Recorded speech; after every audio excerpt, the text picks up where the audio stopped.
اعوذ باللہ من الشیطان الرجیم، بسم اللہ الرحمن الرحیم۔ معزز خواتین حضرات، ہماری آج کی گفتگو کا موضوع ہے عوام برے ہیں یا حکمران۔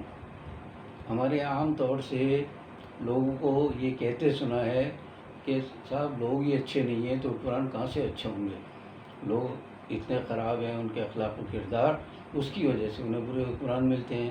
دوسری طرف ہم جیسے لوگ کہتے ہیں کہ نہیں، حکمران اگر اچھے ہوں تو عوام خود بخود اچھے ہو جاتے ہیں۔ اس کی مثال میں آخر میں پیش کروں گا۔ اس سے پہلے میں دو مقولے بیان کرنا چاہ رہا ہوں۔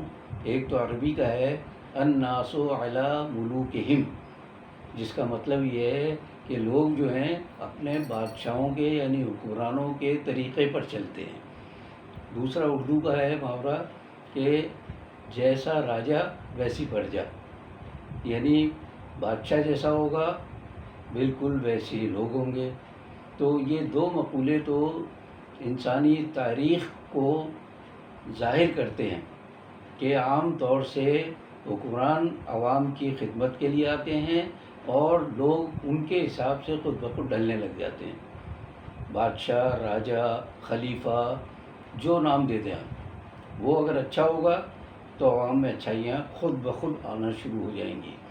تو لیکن یہ کہا جا سکتا ہے کہ موجودہ ہمارا جو پاکستانی معاشرہ ہے اس میں ہم جیسے عوام کی حالت بھی بہت خراب ہو گئی ہے، جہاں جس کا موقع ملتا ہے بے ایمانی کرتا ہے، بددیانتی کرتا ہے، غلط کام کرتا ہے، تو الا ماشاء اللہ چند لوگوں کو چھوڑ کر باقی اکثریت کا وہی حال ہے۔ لیکن اس کا مطلب یہ نہیں ہے کہ یہ عوام ذمہ دار ہیں خراب حکمرانوں کے۔ دنیا کے دوسرے ممالک میں جو جمہوریت یا انتخابات کے طریقے رائج ہیں، وہاں تو ہم کہہ سکتے ہیں کہ لوگ خراب ہوں گے تو خراب حکمرانوں کو منتخب کریں گے۔ لیکن ہم اپنے ملک پاکستان کے بارے میں یہ کہہ سکتے ہیں کہ پاکستان میں نہ جمہوریت کبھی رائج ہوئی ہے اور نہ صحیح انتخابی نظام۔ جمہوریت بھی ہماری ناقص، غلط، اور انتخابی نظام تو سراسر فراڈ۔ انتخابات کے سارے عمل کو میں کم از کم 60-65 سال سے دیکھتا چلا آ رہا ہوں، وہاں کہیں خوبی، اچھائی نام کی کوئی چیز نظر نہیں آتی۔ سارا نظام جو ہے انتخابات کا وہ پورا پیسہ، اقتدار اور بدمعاشی کے گرد گھومتا ہے۔ اسی لیے اچھے لوگ اوپر منتخب ہو کر نہیں جاتے۔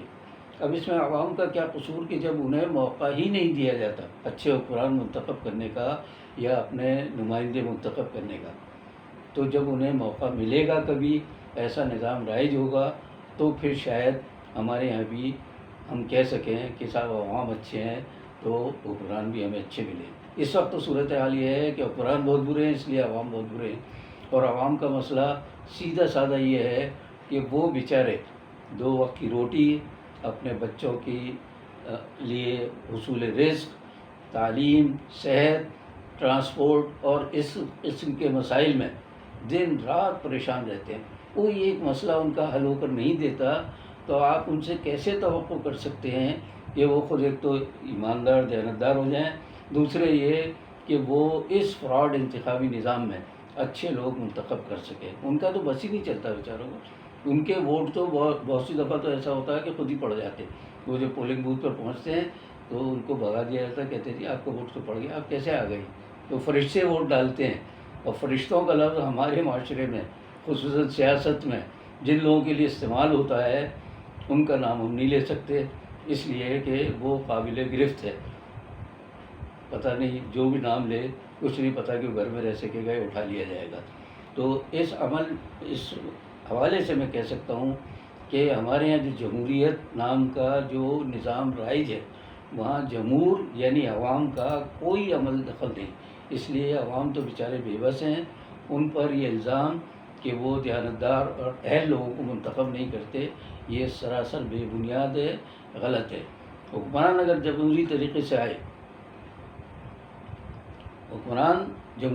سے آئے یا کسی اور طرح، ایک بات لازم ہے کہ وہ خود اگر اچھا ہے تو خراب سے خراب نظام میں اچھائیاں پیدا کر سکتا ہے۔ لوگوں کی فلاح و بہبود کے کام کر سکتا ہے. لیکن جہاں حکمران حاکم بن کر آئے خادم بن کر نہیں. ہمارے پنجاب کے وزیر اعلیٰ سابق وزیر اعلیٰ شہباز شریف صاحب اپنے آپ کو عوام کا حاکم نہیں بلکہ خادم کہتے تھے، اور خادم پنجاب ان کے لیے مشہور ہو گیا. ان کی خدمت کے، عوام کی خدمت کے نمونے آپ قدم قدم پر دیکھ لیجئے کہ شریف خاندان، ان کا پورا خاندان عیش و عشرت کی بہترین زندگی گزار رہا ہے، اور اس خادم نے عوام کی خدمت اس طرح کی کہ ان کا کوئی مسئلہ حل نہیں ہوا. چند مسئلے جو حل ہوئے وہ بھی غدربود ہو گئے. تو اس طرح ہم کہہ سکتے ہیں کہ حکمران اگر اچھا ہوگا تو، اور ہر ادارے میں، خالی حکومت کی بات نہیں کر رہا ہوں، کسی بھی ادارے میں اوپر جو سربراہ، ایک سربراہ اگر شریف آ جائے گا تو نیچے کے لوگ اس کے حساب سے خود بخود بدلنے لگتے ہیں. اور یہی بات اس عربی مقولے میں کہی گئی ہے کہ الناس علی دین ملوکہم. تو اس کے بعد میں آتا ہوں مسلمانوں کی تاریخ پر. تاریخ میں حضور صلی اللہ علیہ وسلم اور خلافت راشدہ کے نظام پر تو کوئی ہم گفتگو کرنے کے اہل ہی نہیں ہے. وہ تو اتنا مثالی نظام تھا کہ جس کا انسانی تاریخ یا انسانی ذہن تصور بھی نہیں کر سکتا. لیکن اسی مسلمانوں کی تاریخ میں ایک ایسا حکمران بھی آیا ہے کہ جس نے خلافت راشدہ کی مثالیں تازہ کر دیں، اور اسی لیے اس شخص کو 5واں خلیفہ راشد کہا جاتا ہے. اور یہ تھے حضرت عمر بن عبدالعزیز. یہ اموی دور کے خلیفہ تھے، اور جس وقت یہ شہزادے تھے، یعنی امویوں کا دور حکومت 90 سال تقریباً رہا ہے. تو جس زمانے میں یہ شہزادگی کی زندگی گزار رہے تھے، بہترین سے بہترین لباس پہنتے تھے، بہترین خوشبوئیں لگاتے تھے، محلات میں رہتے تھے، سارے عیش کے اور آرام کے تمام سامان انہیں میسر تھے اور وہ انہیں استعمال کرتے تھے. چنانچہ ایک بار انہیں 3000 درہم کا ایک لباس پسند آیا، انہوں نے خرید لیا. اس کے بعد خلافت کے دور میں، اپنی خلافت کے دور میں 3 درہم کا ایک لباس ان کے سامنے پیش کیا گیا کہ صاحب یہ اس سے کم کا تو کوئی نہیں ہے. کہ یہاں پہ ٹھیک ہے، اگر اس سے کم کا ہوتا تو وہ بھی مجھے قبول تھا. تو بتانا ہی چاہ رہا ہوں کہ حکمرانی میں جب انہوں نے اپنے ذہن کو تبدیل کیا، اپنے کردار کو تبدیل کیا، تو عوام بھی بہترین ہو گئے. اور ان کی حکومت حالانکہ 2 سال 4 مہینے رہی ہے کل، لیکن اتنا شاندار دور حکومت تھا وہ کہ اس دور کے لیے کہا جاتا ہے کہ زکوٰۃ دینے کے لیے لوگ نکلتے تھے لیکن زکوٰۃ لینے والا کوئی نہیں ملتا تھا. اتنی خوشحالی کا دور تھا. 2 سال 4 مہینے میں اتنے کام کر کے جو شخص گیا ہو، اس کے اللہ کے ہاں کتنے مرتبے بلند ہوں گے. ہم اور مزید بلندی کی دعا ہی کر سکتے ہیں. اس کے بعد میں یہ بتانا چاہتا ہوں آپ کو کہ خلافت سے پہلے اور بعد کی زندگی میں جو تبدیلی آئی، میں اپنی ایک کتاب اجالے اور حالے، اس سے ایک اقتباس پڑھ کے سناتا ہوں، پھر آپ کو اندازہ ہو جائے گا کہ حضرت عمر بن عبدالعزیز خلیفہ ہونے کے بعد کیسے ہو گئے تھے.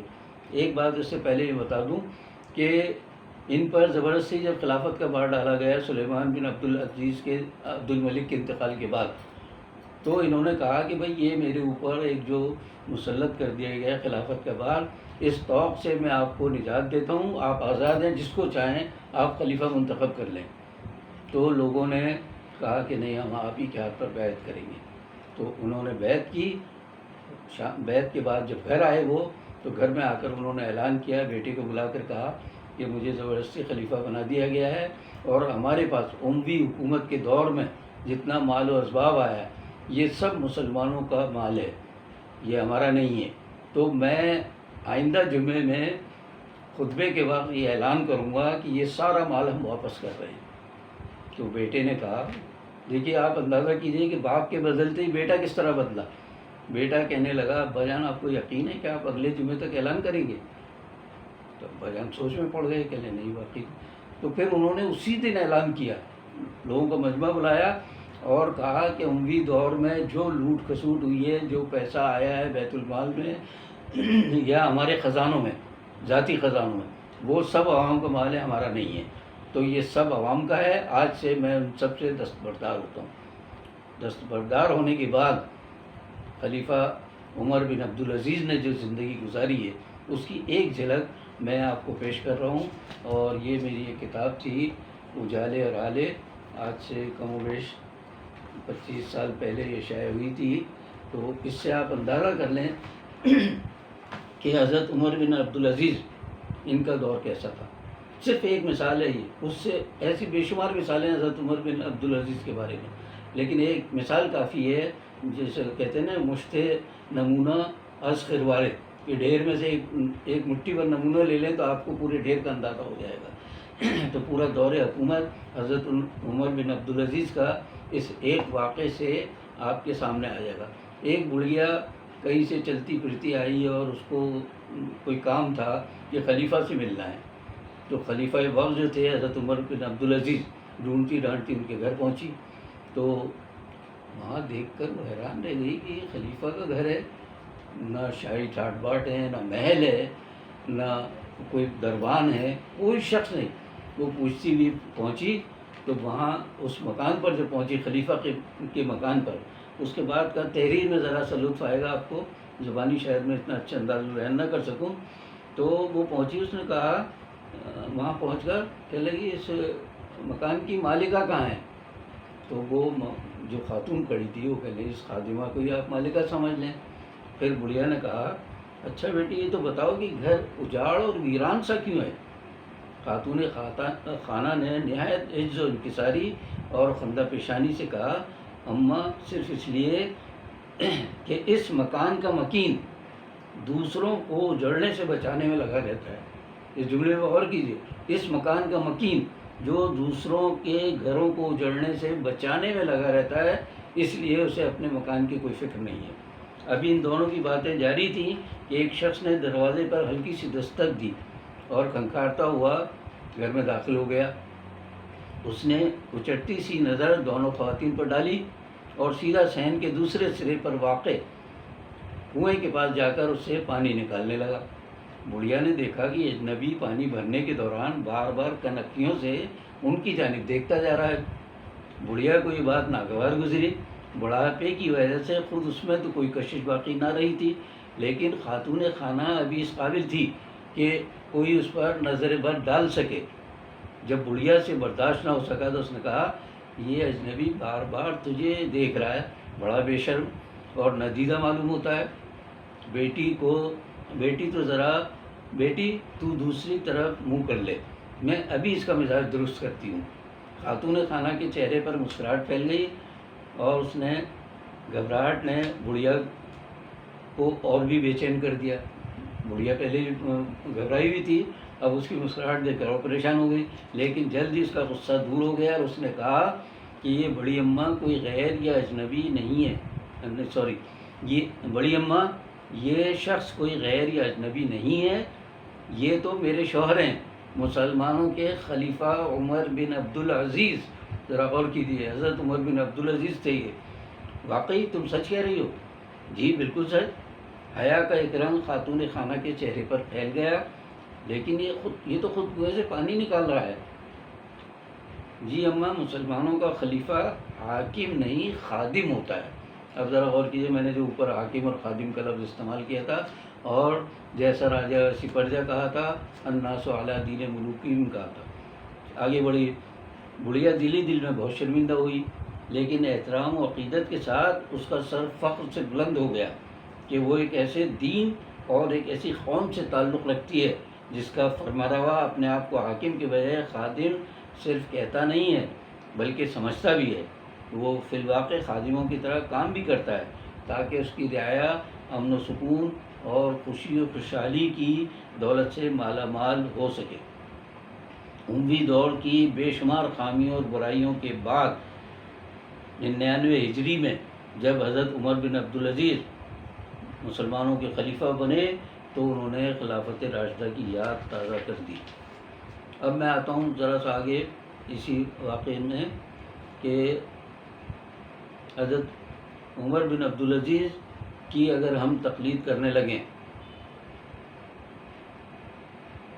اچھا جب انہوں نے بچوں میں اعلان کیا تھا کہ سارا مال ضبط کر کے سرکاری مال خانے میں ڈال دیا جائے گا، تو لوگوں نے کہا، بعض لوگوں نے کہ جی بچوں کا کیا ہوگا، آپ کی اولاد کا کیا ہوگا؟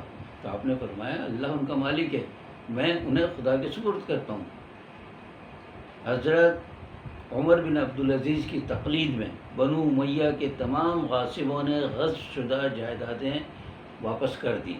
یہ ہے اسلام کا طرز حکمرانی، یہ تھا احتساب کا صحیح آغاز، اور یہ تھی حقیقی تبدیلی۔